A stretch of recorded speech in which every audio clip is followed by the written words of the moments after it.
नमस्कार, मैं हूँ राजीव व्यास और वीएनएम टीवी के बुलेटिन में आप सभी का स्वागत है। देश, दुनिया और शहर जिलों की खबरों से पहले आइए नजर डालते हैं वीएनएम हेडलाइंस पर। पाकिस्तान से सटे भारत के राज्यों में कल मॉक ड्रिल, लोगों से सतर्क रहने की अपील। गुजरात में 8,326 ग्राम पंचायतों के चुनाव की घोषणा, 1.5 करोड़ मतदाता करेंगे मतदान। वडोदरा में बीएमसी का सख्त रुख, नॉन वेज की 14 दुकानें सील। पहलगाम आतंकी हमले के बाद देश में और भी सतर्कता बरती जा रही है। वहीं कल देश के कई राज्यों में मॉक ड्रिल का आयोजन किया जा रहा है। पाकिस्तान से सटे राज्यों में कल यानी गुरुवार की शाम मॉक ड्रिल होगी। इनमें जम्मू कश्मीर, गुजरात, पंजाब और राजस्थान शामिल है। लोगों से सतर्क रहने की अपील की गई है। इससे पहले 7 मई को देश के 244 जिलों में मॉक ड्रिल हुई थी। इसमें नागरिकों को हमले के दौरान खुद को बचाने की ट्रेनिंग दी गई। ये इसीलिए किया गया ताकि युद्ध की स्थिति में लोगों की सुरक्षा सुनिश्चित की जा सके। देश में पिछली बार ऐसी मॉक ड्रिल 1971 में हुई थी। तब भारत और पाकिस्तान के बीच युद्ध हुआ था। ये मॉक ड्रिल युद्ध के दौरान हुई थी। दरअसल 22 अप्रैल को हुए पहलगाम आतंकी हमले के बाद 7 मई को भारत ने पाकिस्तान अधिकृत कश्मीर और पाक में मौजूद 9 आतंकी ठिकानों पर एयर स्ट्राइक की थी। सेना ने 100 आतंकियों को मार गिराया था। इसे ऑपरेशन सिंदूर नाम दिया गया। इसके बाद से भारत और पाकिस्तान के बीच तनाव बना हुआ है, जिसके चलते अब कल मॉक ड्रिल का आयोजन किया जाना है। गुजरात में लंबे समय से लंबित चल रही ग्राम पंचायत चुनाव को लेकर बड़ी घोषणा सामने आई है। गुजरात में लंबे समय से लंबित पड़ी ग्राम पंचायत चुनाव प्रक्रिया को लेकर बड़ा ऐलान किया गया है। राज्य चुनाव आयोग ने 8,326 ग्राम पंचायतों में चुनाव की तारीखें घोषित कर दी हैं। इस बार 22 जून को मतदान होगा, जबकि 25 जून को मतगणना की जाएगी। चुनाव की अधिसूचना 2 जून को जारी होगी, जिसके बाद नामांकन प्रक्रिया शुरू हो जाएगी। चुनाव आयोग के अनुसार इस चुनाव में करीब 1.5 करोड़ मतदाता अपने मताधिकार का प्रयोग करेंगे। ये चुनाव न केवल प्रशासनिक दृष्टि से महत्वपूर्ण है, बल्कि ये ग्रामीण विकास और स्थानीय शासन की दिशा में अहम कदम भी साबित होगा। गुजरात के वडोदरा में कई चिकन मटन की दुकानों को बीएमसी ने सील कर दिया है। वडोदरा के नवापुरा इलाके में बिना लाइसेंस और एनओसी के चल रही मटन चिकन की दुकानों पर आखिरकार वडोदरा महानगर पालिका ने सख्त कार्रवाई करते हुए सील कर दिया है। पालिका ने 2 साल पहले इन दुकानदारों को नोटिस जारी की थी, लेकिन समय पर जवाब न देने के चलते अब ये कठोर कदम उठाया गया।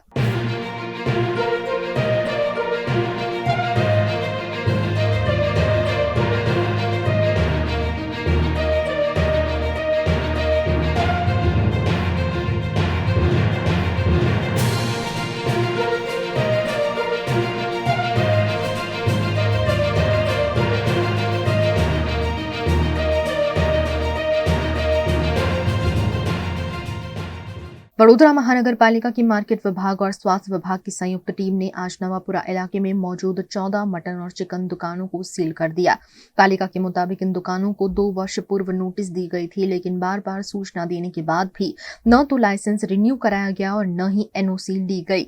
सिर्फ यही नहीं, 3 दुकानों द्वारा बनाए गए अवैध ओटले भी तोड़ दिए गए। इन दुकानों से न तो मान्यता प्राप्त स्लॉटर हाउस से मटन चिकन खरीदा जा रहा था और न ही इनके पास गुजरात प्रदूषण नियंत्रण बोर्ड का कोई वैध लाइसेंस था। आज रोज वडोदरा महानगरपालिका वहीवटी वोर्ड नंबर 13 નવાપુરા ખાટકીવાડ ખાતે આવેલ નોનવેજની દુકાનોમાં નામદાર હાઈકોર્ટના આદેશ બાદ ફૂડ સેફ્ટી એક્ટ તેમજ જીપીએમસી એક્ટ અનુસાર તેઓએ લાયસન્સ મેળવી જે તે નિયમની જોગવાઈ છે એનું પાલન કરવાની રહે છે, પણ તેઓને વખત મૌખિક અને લેખિત નોટિસો આપવા છતાં પણ તેઓ દ્વારા આજ દિન સુધી જોગવાઈનું પાલન ન થતાં નવાપુરા ખાટકીવાડ ખાતેની અંદાજે 11 થી 13 દુકાનો સીલ કરવાની કાર્યવાહી હાથ ધરેલ છે। નવાપુરા ખાટકીવાડ ખાતે જે 12 થી 13 દુકાનો છે, જે નોટિસ પણ આપવામાં આવી હતી, ફૂડ સેફ્ટી પ્રમાણે એને 1.5-2 વર્ષ પહેલા બંધ પણ કરવામાં આવી હતી, છતાં પણ નિયમોનું પાલન ના કરેલું હોય, હાઇજેનિક કન્ડિશન જાળવેલ નથી અને શેડ્યુલ ફોરનું પાલન ના કરેલ નથી। मार्केट शाखा ने બંને संयुक्त कामगिरी કરીને दुकान सील કરવામાં આવી। जम्मू कश्मीर को पर्यटन स्थल के रूप में बढ़ावा देने की बात मुख्यमंत्री उमर अब्दुल्ला द्वारा कही गई है। जम्मू कश्मीर केंद्र शासित प्रदेश की पहली कैबिनेट बैठक आज पहलगाम में मुख्यमंत्री उमर अब्दुल्ला की अध्यक्षता में संपन्न हुई। बैठक के बाद मीडिया को संबोधित करते हुए मुख्यमंत्री ने कहा कि कश्मीर की प्राकृतिक सुंदरता, शांत वातावरण और कश्मीरी जनता की अतुलनीय मेहमान नवाजी के चलते पर्यटक बिना किसी डर या झिझक के यहां का रुख कर रहे हैं। मुख्यमंत्री उमर अब्दुल्ला ने साफ किया कि सरकार पर्यटन को बढ़ावा देने के लिए हर संभव प्रयास कर रही है। आने वाले दिनों में कई नई योजनाएं शुरू की जाएंगी, जिससे देशी और विदेशी पर्यटकों को और बेहतर सुविधाएं मिल सकेंगी। सुबह जम्मू कश्मीर कैबिनेट की बैठक पहलगाम में बुलाई गई और ये इस हुकूमत के लिए पहली मर्तबा है कि हमने जम्मू या श्रीनगर से बाहर आके कैबिनेट की कोई मीटिंग की हो। हालांकि मीटिंग में जो गवर्नमेंट का अपना एजेंडा है, उस एजेंडा के हवाले से हमने अपना काम किया, लेकिन पहलगाम में कैबिनेट की मीटिंग बुलाने का सिर्फ एडमिनिस्ट्रेटिव या गवर्नमेंट का फंक्शन जो है वो पूरा करने के लिए हम नहीं आए। हम आए ये दिखाने के लिए कि तशद्दुद, खून खराबा, इन चीजों के हवाले से हमारा जम्मू कश्मीर में तरक्की का जो एजेंडा है, जम्मू कश्मीर की खुशहाली का जो एजेंडा है, जम्मू कश्मीर के लोगों का की जो नुमाइंदगी करने का जो हमारा एजेंडा है वो रुकेगा नहीं। उसके साथ साथ इस मीटिंग के हवाले से हम कश्मीर के लोगों को और खासकर पहलगाम के लोगों को 22 अप्रैल के हमले के बाद जो उनका रवैया रहा, जो उनकी बहादुरी रही, तट के आसपास महाराष्ट्र के बड़े बड़े टूर और ट्रैवल ऑपरेटर्स जो हैं वो यहाँ आ रहे हैं ये देखने के लिए कि किस तरह ट्रैवल और स्टेट को जो है ट्रैवल और टूरिज्म इंडस्ट्री को किस तरह हम दोबारा शुरू कर सकते हैं। तो मैं इस मौके पे अपने तरफ से, अपनी हुकूमत की तरफ से और बिलखसूस जम्मू कश्मीर के आवाम के तरफ से, पहलगाम के लोगों से के तरफ से अभिजीत और इनके साथियों का शुक्रिया करना चाहता हूँ। पहलगाम में हुई बैठक के बाद अब मुख्यमंत्री उमर अब्दुल्ला गुलमर्ग पहुंच रहे हैं, जो जम्मू कश्मीर का एक प्रमुख पर्यटन स्थल है। यहां वे स्थानीय प्रशासन और पर्यटन विभाग के अधिकारियों के साथ बैठक करेंगे और पर्यटन से जुड़ी गतिविधियों का जायजा लेंगे। VNM टीवी पर वक्त है एक छोटे से ब्रेक का। ब्रेक के बाद जल्द हाजिर होंगे कुछ और खबरों के साथ। बने रहिए हमारे साथ। बच्चे हो या बड़े, कच्चे पक्के आम हैं सबके पसंदीदा। फलों के राजा आम का भरपूर लुत्फ उठाने वडोदरा की होटल पाम प्रीमियम में special mango mania food festival 23 मई से 1 जून तक, जहां एक्सपर्ट शेफ बनाएंगे कच्चे पक्के आम की डिलीशियस डिशेस।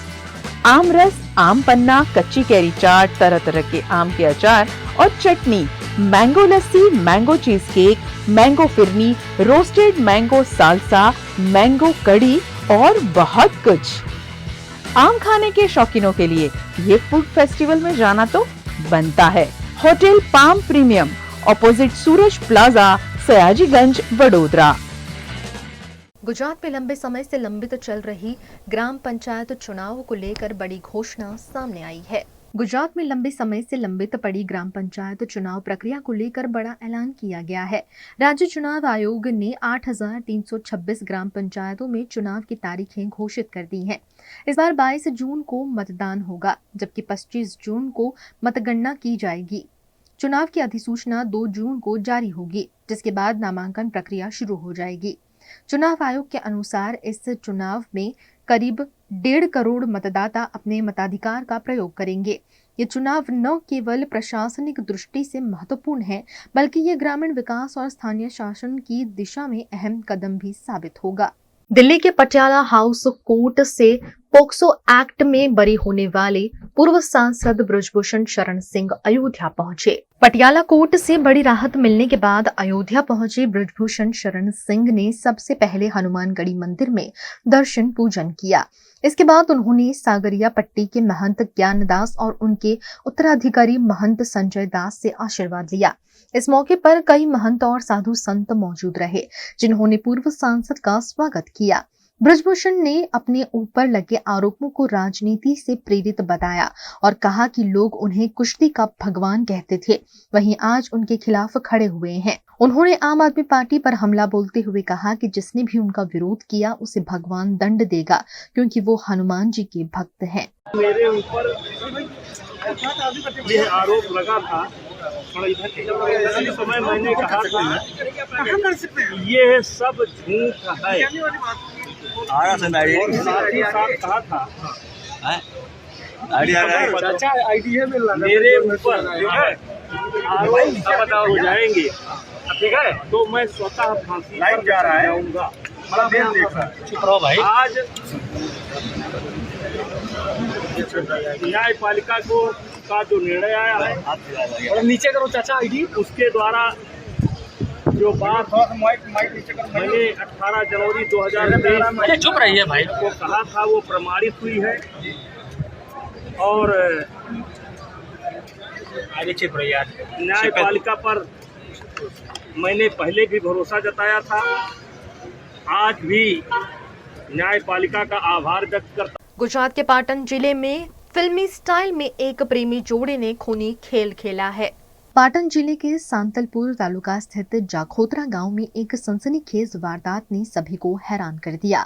यहां एक प्रेमी युगल ने बॉलीवुड फिल्म देखकर एक बुजुर्ग की निर्मम हत्या कर दी ताकि वे अपनी पहचान छुपा सकें और भागने के बाद कोई उन्हें ढूंढ न सके। जाखोत्रा गांव की गीता आहिर नामक युवती अपने प्रेमी भरत आहिर के साथ भाग जाना चाहती थी, लेकिन घर वालों की नजरों से बचने और अपनी पहचान छिपाने के लिए उन्होंने एक भयावह योजना बनाई। दोनों ने गांव के ही वृद्ध व्यक्ति हरजी सोलंकी को अपना शिकार बनाया ताकि उसकी पहचान को गीता की पहचान की तरह दिखाया जा सके और लोग ये मान ले कि गीता मर चुकी है, जबकि असल में वो भरत के साथ फरार हो चुकी है। मंगलवारे वहेली सवारे सुरेशभाई ना घरनी वाडामां एक अडबळेली लाश मળી आवेली અને એને મહિલાના કપડાં પહેરાવેલા હતા, જે આધારે એ લોકોએ પોલીસને જાણ કરતાં પોલીસ ત્યાં પહોંચેલી અને તપાસ કરતાં આ કોઈ પુરુષની લાશ હોવાનું જણાઈ આવેલું। વધુ તપાસ કરતાં ગીતાબેન પણ ત્યાંથી મિસિંગ હતા અને હ્યુમન સોર્સ અને ટેકનિકલ એનાલિસિસથી તપાસ કરતાં ગીતાબેનને પોતાના પડોશમાં રહેતા ભરતભાઈ સાથે પ્રેમ સંબંધ હતો। છેલ્લા 3 મહિનાથી એ લોકો સાથે મજૂરી કરતા હતા અને એમને પ્રેમ સંબંધ થયેલો। એ બાબતે તપાસ કરતા એ લોકો પાલનપુર રેલવે સ્ટેશનથી પોલીસને મળી આવેલા અને ત્યાંથી એલસીબીની ટીમ એમને એલસીબી ઓફિસ લઈ આવેલી અને એ બાબતે સઘન પૂછપરછ કરેલી। સાથે સાથે અજાણી જે લાશ છે એ બાબતે પણ પોલીસે તપાસ કરતા એ વહુવા ગામમાં રહેતા અને રખડતું ભટકતું જીવન જીવતા એક વૃદ્ધ હતા, એમની એ ડેડ બોડી હતી એવું પ્રસ્થાપિત થયેલું। ત્યારબાદ એના ફોટા સર્ક્યુલેટ કરી અને ઓળખ પ્રસ્થાપિત કરવા માટે પ્રયત્નો કરેલા। આ બંને જે ગીતાબેન અને ભરતભાઈ મળી આવ્યા પછી એમની પૂછપરછ કરતા આખી વિગત જે બહાર આવેલી એ પ્રમાણે જે ગીતાબેન છે એ ભરતભાઈના પ્રેમ સંબંધમાં હતા અને બંને પડોશી પણ છે। ગીતાબેને એકચ્યુઅલી થોડા દિવસો પહેલાં દ્રશ્યમ ફિલ્મ જોયેલું, પોતાના ભાઈના મોબાઈલમાં આખું બંને ડાઉનલોડ ફિલ્મ હતા, બંને જોયેલા અને 15 દિવસ પહેલાં એમણે આ પ્લોટ તૈયાર કરેલો। એ પ્લોટના ભાગરૂપે ગીતાબેનને ભરતભાઈને એવું કીધેલું કે તારી સાથે મારે જીવન જીવવું છે, આપણે ભાગી જવું છે, પણ આપણે ભાગી જશું તો પરિવારના લોકો શોધીને મને લઈ આવશે અને પછી મને પાછી અહીંયા મૂકી દેશે। તો એના ભાગરૂપે એમણે એવું નક્કી કર્યું કે કોઈ અજાણી સ્ત્રી પુરુષની ડેડ બોડી લઈ આવી અને એને મારા કપડાં પહેરાવા અને મારા વાડામાં એને સળગાવી અને આપણે પછી ભાગી જશું તો પરિવારના લોકો એવું માનશે गुजरात के गिर सोमनाथ के सोमनाथ सागर तट पर वैशाखी अमावस्या के मौके पर श्रद्धालु और पर्यटकों की भारी भीड़ देखने को मिली। गुजरात के सूरत में दिल दहला देने वाला मामला सामने आया है, जहां एक 6 साल की मासूम बच्ची के साथ दुष्कर्म का मामला दर्ज हुआ। सूरत के इच्छापुर में 6 साल की बच्ची के साथ उसके पड़ोस में रहने वाले एक युवक ने दुष्कर्म को अंजाम दिया। बच्ची के माता पिता किसी काम के चलते घर के बाहर थे और इस वक्त बच्ची को उसके काका के साथ अकेले छोड़कर गए थे। बच्ची के चाचा नाइट शिफ्ट होने के चलते इस वक्त गहरी नींद में सो रहे थे जब पड़ोस के युवक ने घर से बच्ची को उठा लिया और उसके साथ ये घिनौनी हरकत की। मामले का पर्दाफाश तब हुआ जब बच्ची रोते रोते अपने घर लौटी। बच्ची के शरीर पर कुछ चोटें थीं, जिसके चलते उसे तुरंत अस्पताल ले जाया गया। आरोपी इस घटना को अंजाम देने के बाद फरार है, जिसकी जांच पुलिस कर रही है। गुजरात के वडोदरा शहर में बारिश शुरू होते ही कई इलाकों में जलभराव की समस्या देखी जाती है। ऐसे में इन शिकायतों को भाजपा सरकार द्वारा अनसुनी किए जाने की बात आम नागरिकों ने उठाई है। वडोदरा के डभोई रोड स्थित ऋषि पार्क सोसाइटी और गणेश नगर में पिछले कई वर्षों से बारिश का पानी भरने की समस्या बनी हुई है। थोड़ी ही बारिश में यहाँ के मकानों में पानी घुस जाता है, जिससे स्थानीय लोगों को भारी परेशानी का सामना करना पड़ता है। स्थानीय रहवासियों का कहना है कि वे कई बार बीजेपी के कॉर्पोरेटर और विधायक को इस समस्या की जानकारी दे चुके हैं, लेकिन आज तक कोई ठोस कार्यवाही नहीं हुई है, जिसके चलते उन्होंने कांग्रेस नेता चंद्रकांत श्रीवास्तव से कार्यवाही की मांग की है। गणेश नगर डभोई रोड ऋषि पार्क सोसायटी वरसादी कासनी रजूआत लईने आया छे। वरसादनुं पाणी भराय छे। 18ની सालमांथी पाणी पड़े, पण छेल्ला 3 વર્ષથી तो हैरान थई गया। અમારે નવાઈ વરસાદી કાચ જોઈએ અને આ સાલ એનો પ્રોબ્લેમ સોલ્વ થાય એવું અમને નિરાકરણ જોઈએ। ભાજપના નેતાઓને કઈ થાક્યા છે, પણ કોઈ ઊંઘુડાડતું નથી, સરખો જવાબ મળતો નથી। આ બબ્બે વાતચીત કર્યા પછી આટલા ટાઈમથી એમને હલાયા પછી મીટિંગો કરે, વાત જોઈને જતા રહે, વાત કરીને જતા રહે। 2 વાર વરસાદ પડી ગયા, 2 વાર વરસાદ में હોય ત્યારે અંદર દરવાજાની અંદર પાણી આવી જાય છે। તો હજુ હવે ચોમાસું શરૂ થયું તો એ લોકો ઘરે એમની ઊંઘ ઉડાડશે। અમને કશો જ જવાબ મળતો નથી। હા, હું ભાજપના કાર્યકર છેલ્લા 3 વર્ષથી મેં આના કારણે જ મેં છેલ્લા 3 વર્ષથી ભાજપનું કામ છોડી દીધું છે। એટલે હવે હું જેમ આવે એમ બોલીશ જ। ભાજપ હશે, કોઈ પણ પાર્ટી હશે, મારે કામ અમારે આજુબાજુ રહીશો માટે જેવા મને પ્રોબ્લેમ એવા અમે રહીશોને પ્રોબ્લેમ છે। હું એકલા મારા માટે નથી બોલતી કે આજુબાજુના બધા રહીશો માટે હોય। ઊભી થઈને સાર્વજનિક કામ કરવા માટે ઊભી થઈ। હું 3 વર્ષથી કામ કરી ચૂકી છું, પણ હવે નહીં, હવે સાર્વજનિક કામ માટે હું બોલીશ। આજે ભથ્થુભાઈને મળવા આવ્યા છે, એમની મદદ લેવા આવ્યા છે અને એમને અમને પૂરેપૂરો સાથ સહકાર આપ્યો, એ બદલ ખૂબ ખૂબ આભાર। સૌથી પહેલાં તો તમને 2-3 મુદ્દા એટલા માટે કહું છું કે એક તો અમારો વિસ્તાર છે મધ્યમ વર્ગ અને ગરીબ વિસ્તાર છે। હું દરેક વખત જોઉં છું કે Alkapuri side, Karelibaug side, Manjalpur side લોકોના કામ થઈ જાય। આ ગરીબ વિસ્તાર છે એટલે એમનું કોઈ વાત સાંભળવાની નહીં, વાયદા કરવાના મોટા મોટા, પણ કામ નહીં કરવાનું। હું છેલ્લા 7 વર્ષથી લગાતાર હું એના પર લાગેલો છું કે ભાઈ આ પાણી ભરાય છે, એમની પાસે જે મૂડી હોય, એક નાની અમથી મૂડી હોય, એ પણ પાણીમાં જતી રહે, નુકસાન થાય, બાળકો માંદા પડે, ઘરના માણસને દવા ના મળે, એવી પરિસ્થિતિનું જ્યારે સર્જન થતું હોય ત્યારે અધિકારીઓ અને સત્તા પર બેઠેલા લોકોએ ધ્યાન કેન્દ્રિત કરવું જોઈએ કે આ ગરીબ માણસ છે એમનું કામ પહેલું કરવું જોઈએ। અહીંયા ઉલટું છે, ગરીબ માણસનું કામ છેલ્લે કરવાનું અને અમીર માણસનું કામ પહેલાં કરવાનું। ટેમ્પરરી સોલ્યુશન મેં બતાડ્યું છે। હું તો કહું છું એ કરે કે હું કરું, મને એનાથી ફરક નથી પડતો। જે માણસને 38 વર્ષની અંદર કોઈ દિવસ બાકડા પર નામ નથી લખાયું એને પબ્લિસિટી નથી પડી ભાઈ, પણ ગરીબ માણસો હેરાન થાય છે, નરી આંખે તમને દેખાય છે। હમણાં મને લાગે 8-10 દિવસ પહેલાં બાળુ શુક્લ બી ગયા હતા, એમને બી અધિકારીઓ જોડે ચર્ચા કરી છે। પણ હું તો કહું છું ચર્ચા કરવાથી કશું થવાનું નથી ભાઈ, ઓન ધી સ્પોટ કામ થવું જોઈએ। આજે આટલા બધા લોકો આવ્યા તો કેટલી વેદના હશે, કેટલી એમની મજબૂરી હશે। અહીંયા સુધી બાળકોને લઈને આવવું અને પાણી નથી નીકળતું એની રજૂઆત કરવી। મારા માટે આ પરિવાર છે, વોટર્સ નથી। લોકોના માટે વોટર્સ હશે, પણ મારો તો પરિવાર છે, કારણ કે મારો જન્મ બી ત્યાં થયો છે, મારા કામો બી ત્યાં થયા છે અને લોકોની વેદનાઓ સાથે જોડાયેલો છું। એક કામ નહીં, કોર્પોરેશન સિવાય બી કામ લઈને આવે તો મારે કરવાનું હોય છે, કારણ કે મારો પરિવાર છે અને આ પરિવારનો દુઃખ જોઈને હું કાલે એ સ્થળ પર જવાનો છું, અધિકારીઓને બી બોલાવવાનો છું અને કઈ રીતે તાત્કાલિક નિકાલ થાય એના માટે મારા પ્રયત્ન ચાલુ થશે। અને જ્યાં સુધી નિકાલ નહીં થાય ત્યાં સુધી અધિકારી જોડે અને જેને બી આવવું હોય ખુલ્લું મેદાન છે, કોઈ પાર્ટી પક્ષથી દૂર રહી અને જેને બી આવવું હોય આવે, પણ આ લોકોની વેદનાઓને વેદનાના પ્રશ્નો જે છે એને હલ કરી લોકોને રાહત મળે એ પ્રમાણેની વ્યવસ્થા કરવાનું મારું જે ફરજ છે એ હું અદા કરીશ, ये तुम्हारे सामने कहूँ छूँ। गुजरात के वडोदरा में व्हाट्सएप पर मालिक का फेक फोटो लगाकर लोगों से पैसे ऐंठने वाले युवक की गिरफ्तारी हुई है।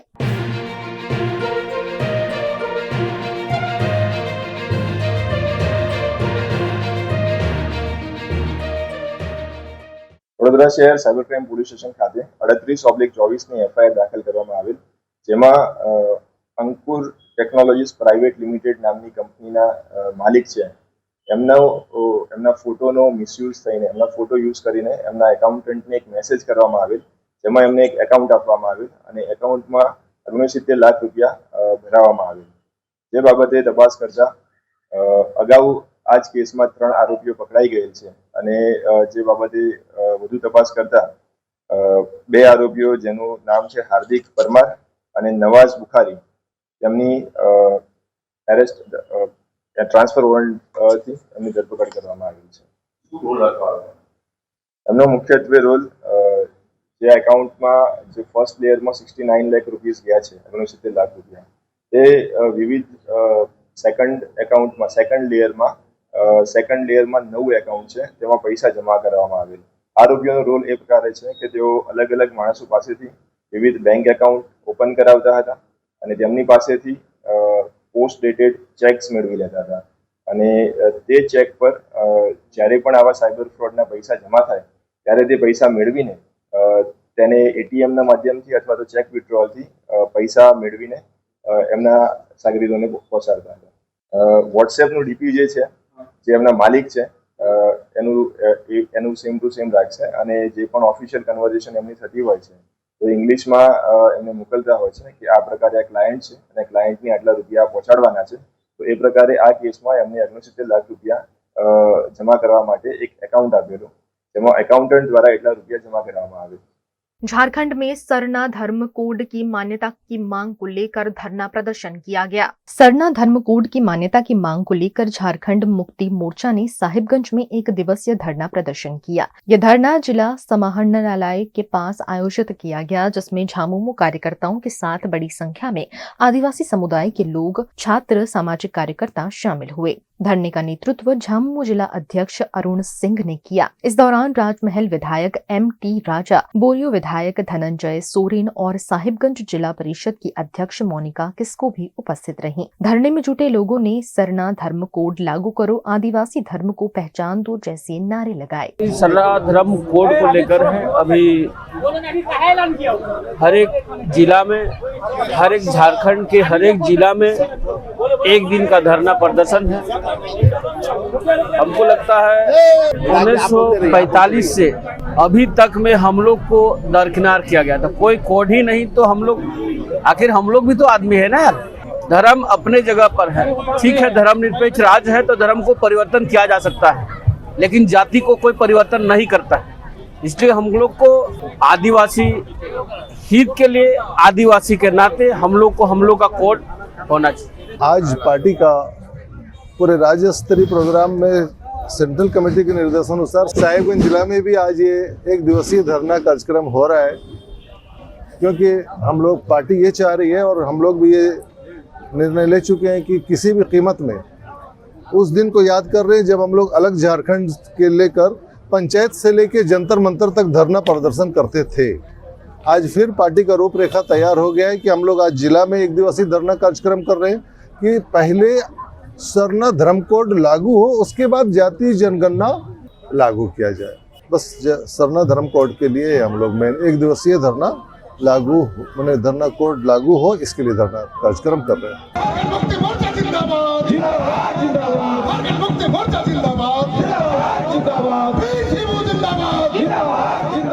आज जिला मुख्यालय के सामने पूरा प्रदेश में ये 1 दिवसीय सरना धर्म कोड को लागू करने के लिए धरना प्रदर्शन किया जा रहा है। तो संविधान में हर नागरिक को मौलिक अधिकार दिए गए हैं। अनुच्छेद 25 में दिया गया है कि कोई भी व्यक्ति अपनी इच्छा अनुसार किसी भी जाति या फिर धर्म परिवर्तन कर सकता है, और मुझे लगता है अभी इन सब का हनन हो रहा है। केंद्र सरकार के पास लंबित है, क्योंकि यहाँ से हमारे माननीय मुख्यमंत्री जो प्रस्ताव पारित कर चुके हैं और इसको वहाँ केंद्र सरकार के पास भेज दिया गया है, लेकिन वहाँ फिर रोक लगा दिया गया है। गुजरात के वडोदरा में एनपीएसएस के कर्मचारियों ने हड़ताल की चेतावनी दी है। वडोदरा में नगर प्राथमिक शिक्षा समिति में काम करने वाले चौथे वर्ग के कर्मचारी कई सालों से स्थायी नौकरी की मांग कर रहे हैं। लगभग 570 कर्मचारियों की ये मांग अब भी पूरी नहीं हुई है, इसलिए अब उन्होंने आंदोलन का रास्ता चुना है। कर्मचारी संघ ने साफ कहा है कि अगर 4 जून तक उनकी मांग नहीं मानी गई तो 5 जून से सभी कर्मचारी हड़ताल पर चले जाएंगे। संघ के नेताओं ने आज शिक्षा समिति को आवेदन देने का निर्णय लिया। અમારે કારણ કઈ નહીં, જે વખતે બધે ભરતી થઈ હતી તે વખતે અમારી બી ભરતી થઈ હતી, બધાનું મેડિકલ થયું છે, બધાની સર્વિસ બુક ભરાઈ છે, છતાંય અમને કોઈ હક આપવામાં આવતો નથી। કોર્પોરેશનને બધા કર્મચારીને બધું આપવામાં આવે છે ટાઈમેસર બધું આપવામાં આવે છે, ખાલી 570 માટે કશું કેમ નથી અમારા માટે? અમારો કયો ગુનો છે એવો? બધા કહે છે અમે તમારું કામ કરીશું, અમારા જોડે મત બી લઈ જાય છે, ટાઈમે મત લઈ જાય છે। અમારા શિક્ષણ સમિતિના જે ચોથાના કર્મચારી બધા મત લઈ જાય પછી પાછળથી ફરી જાય છે। આજે એ જ રજૂઆત છે, જે કોર્પોરેશનમાં અમારે ત્યાંથી જે ગ્રાન્ટ મળે છે અને બધી અમારી ગ્રાન્ટ તઈ આવે છે, તો અમને બધો ફાઇનલી હક અમને મળવો જોઈએ। આજે આવેદનપત્ર આપવા આવ્યા છે સંઘ તરફથી અને 4 તારીખનું અલ્ટિમેટ છે અને 5 તારીખથી અચોક્કસ મુદ્દતની હડતાલ પર અમે જવાના છે। આપ સૌ જાણો છો એ મુજબ કે ઘણા વખતથી અમારો જે આ પ્રશ્ન છે એ હલ થતો નથી। હડતાલો કરીએ છીએ અમે લોકો, એ લોકો અમને મૌખિક અને લેખિત બાહેધરી આપે છે, પણ એ બાહેધરી આપ્યા પછી પણ કામ નહીં થતા। આ વખતે અમારું આ જે હડતાલનું શસ્ત્ર છે એ છેલ્લું શસ્ત્ર હશે અને હવે પછીની જે હડતાલ હશે એમાં અમે જ્યાં સુધી કાયમી નહીં કરવામાં આવે ત્યાં સુધી અમે આ હડતાલ સમેટવાના નથી। દુઃખદ વાત છે, પણ જે કામ કરવાનું છે એ કરવાનું છે ને એના માટે કમિટીની રચના આપણે કોર્પોરેશનમાં મારા આવ્યા પછી, એટલે મારા ચેરમેન બન્યા પછી થઈ। કમિટીની રચના થયા પછી પણ એની અમારી પેરેલલ બેઠકો ચાલુ છે। બેઠકોના માધ્યમમાં એ લોકો તરફથી જે અમને ડોક્યુમેન્ટ કોર્પોરેશન તરફથી માંગવામાં આવ્યા, અમારા તરફથી દરેક ડોક્યુમેન્ટ અમે પહોંચતા કર્યા છે। અમારા તરફથી કોઈ કામ બાકી રહ્યું નથી અને હવે કોર્પોરેશન એમની નિર્ણય લેવાની સત્તા એમની છે। નાણાકીય ભરણનો વિષય છે એ અમારા હાથમાં ના હોય, કોર્પોરેશનના વિષયમાં આવે છે અને કોર્પોરેશન નાણાકીય ભારણ લે તો જ આ કામ પતે। એટલે કોર્પોરેશન તરફથી આની અંદર જે પણ આગળ નિર્ણય થાય એના માટે અમે એમની જોડે રહી અને કોર્પોરેશન જોડે આની કામગીરીમાં લાગેલા છે। ના, કાગળિયા કોઈ પણ બાકી હોય તો મને કોઈ કહી શકે છે, પણ કોઈ પણ કાગળ અમારા તરફથી બાકી રહેતું નથી અને કોઈ પણ કાગળ અમને કોર્પોરેશન માંગ્યું અને અમે ના આપ્યું એવું બન્યું નથી। બીજો વિષય કે જે બી કાગળિયા અમે આપીએ છીએ એ કાગળિયા બધા જ ચોથા વર્ગના પ્રમુખ નિલેશભાઈ રાજના માધ્યમથી એમને બતાવીને એમને સમજાયા, એમની જોડે રહીને એમના સંકલન કરીને જ અમે આપ્યા છે। એટલે એવું બી નથી કે અમે ડાયરેક્ટ કોઈ કાગળ અમે કોર્પોરેશનને પહોંચાડ્યું અને એ કાગળમાં અમે અમારા તરફથી કોઈ ડાયરેક્ટ ગતિવિધિ કરી હોય। એમને સાથે રાખીને, ચોથા વર્ગના કર્મચારીના પ્રમુખને સાથે રાખીને, એમની ટીમને સાથે રાખીને એ લોકોને બતાવીને જે કાગળિયા અમે પહોંચતા કરીએ છીએ અને જે કાગળિયામાં અમને કોઈ અડચણ હોય તો અમે એમને પૂછીને બી એ કાગળિયાની પૂરતા કરીએ છીએ। એટલે એવું કોઈ જગ્યાએ અમારા તરફથી હોતું નથી। નિશિતભાઈ ચેરમેન બન્યા તો પ્રશ્નનું નિરાકરણ આવશે એવું નિશિતભાઈ તો ના કહી શકે, પણ નિશિતભાઈ એવું કહી શકે છે કે જે અમારી જવાબદારી છે એ જવાબદારીમાં નિશિતભાઈએ કાંઈ પાછું પડવાનું જરૂર નથી। નિશિતભાઈ આ કામગીરીમાં લાગેલા છે। हमारी जवाबदारी। गुजरात के वडोदरा शहर में नवायार्ड क्षेत्र में डिवाइडर पर पुराने पत्थर हटाकर नए पत्थर लगाए जाने की प्रक्रिया को लेकर कई सवाल खड़े हुए हैं। वडोदरा शहर के नवायार्ड इलाके में कॉरपोरेशन द्वारा डिवाइडर में लगे पुराने पत्थरों को हटाकर नए पत्थर लगाए जा रहे हैं। इस कार्य को लेकर स्थानीय सामाजिक कार्यकर्ता विजय जाधव ने सवाल उठाए हैं और इसे संभावित भ्रष्टाचार का मामला बताया है।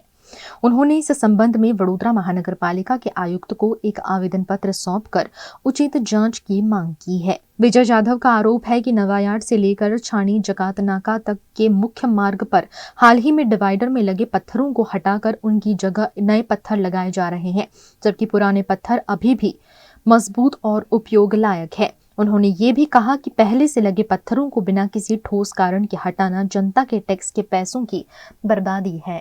આજે અમે વડોદરા શહેર મ્યુનિસિપલ કમિશનરને આવેદનપત્ર આપ્યા છે, જેનું સૌથી મોટું કારણ કે વડોદરા શહેરમાં ભ્રષ્ટાચાર એક ત્રાહિમામ પોકારી ગયો છે।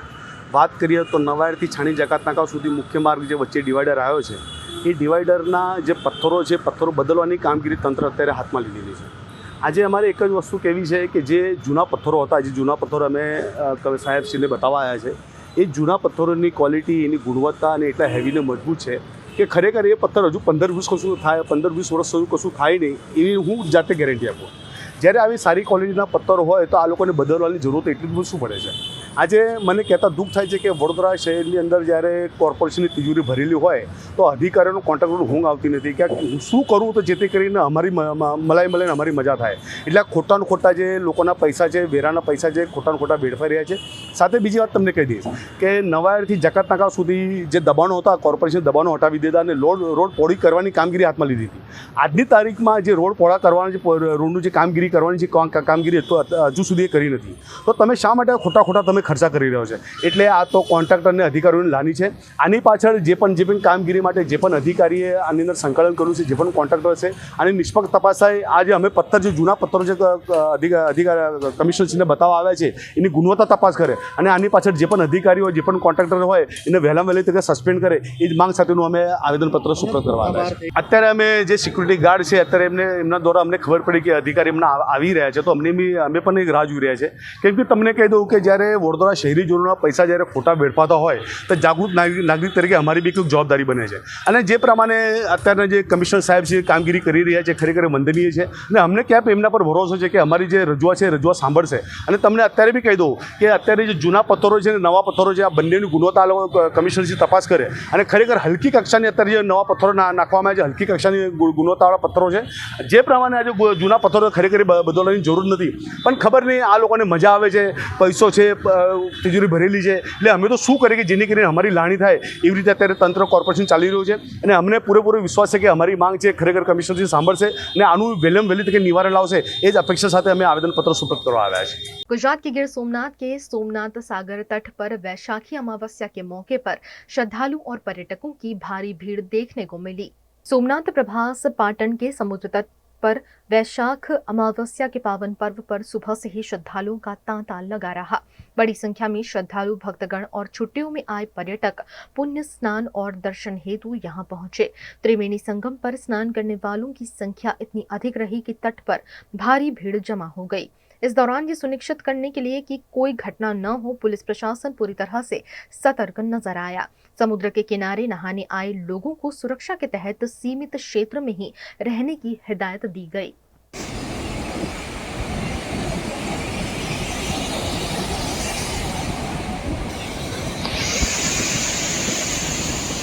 उत्तर प्रदेश के गोंडा का एक त्योहार हिंदू मुस्लिम एकता का बेहतरीन उदाहरण बना है. यूपी के गोंडा जिले के नवाबगंज ब्लॉक के कटरा शिवदयालगंज में स्थित बाबा हजरत शहीद मिल्लत रहमत उल्लाह अलैह की दरगाह पर आयोजित उर्स कार्यक्रम इस बार भी हिंदू मुस्लिम एकता का प्रतीक बन गया. हजारों श्रद्धालुओं की मौजूदगी और धार्मिक सद्भाव की मिसाल ने इस उर्स को सामाजिक एकता का एक बेहतरीन उदाहरण बना दिया. देखिए, हर साल जिस तरह से मनाया जाता है उसी तरह इस साल भी मनाया गया. पिछले बार भी मैं आया हूँ और हिंदू मुस्लिम मिलकर ये मनाते हैं.